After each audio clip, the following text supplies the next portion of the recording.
commence dans la vidéo, il n'est pas forcément évident de fixer ses prix. Moi, je voudrais savoir comment toi, tu fixes tes prix. On a une méthode chez Grain qui consiste déjà à fixer un tarif de référence pour du montage, pour du tournage et pour moi ce que j'appelle de l'accompagnement projet. Donc c'est tout le temps que tu vas passer avec le client en réunion. Donc ces prix peuvent être différents. Nous, nos prix, c'est 850 € en tournage à la journée. C'est le même prix en montage et puis un peu moins en accompagnement projet. Donc, et je vous conseille d'éviter de commencer en dessous de 200 €. En vrai, un freelance qui facture en dessous de 200 €, il ne vit pas et même 200 € c'est très compliqué.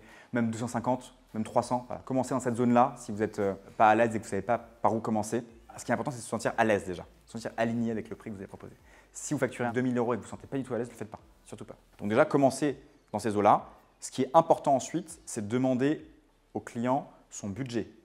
Parce que ce serait bête de sous-facturer un projet dans lequel vous auriez pu facturer plus cher. Alors pas juste pour facturer plus cher, mais pour faire une plus belle vidéo. Peut-être prendre d'autres freelances, faire un truc plus beau parce que le client, en fait, il a un budget disponible. Et si vous demandez le budget et vous l'avez, c'est aussi une manière d'éviter de surfacturer et de perdre le client. Parce que parfois, vous avez un prix de référence et le client, en fait, il n'a pas de budget.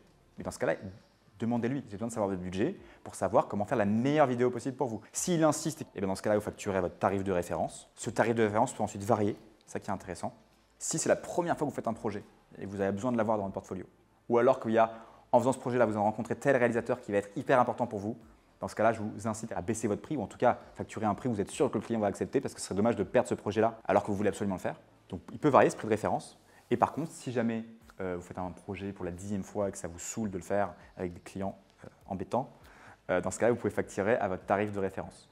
Okay. Et ensuite, le troisième conseil que je te donnerais, c'est de faire évoluer tes prix au fur et à mesure. Donc, quand tu as des clients et que tu as pris de l'expérience, tu as gagné en expérience, gagné en qualité surtout, ce n'est pas que le temps, c'est la qualité de tes vidéos, tu peux très bien augmenter tes prix.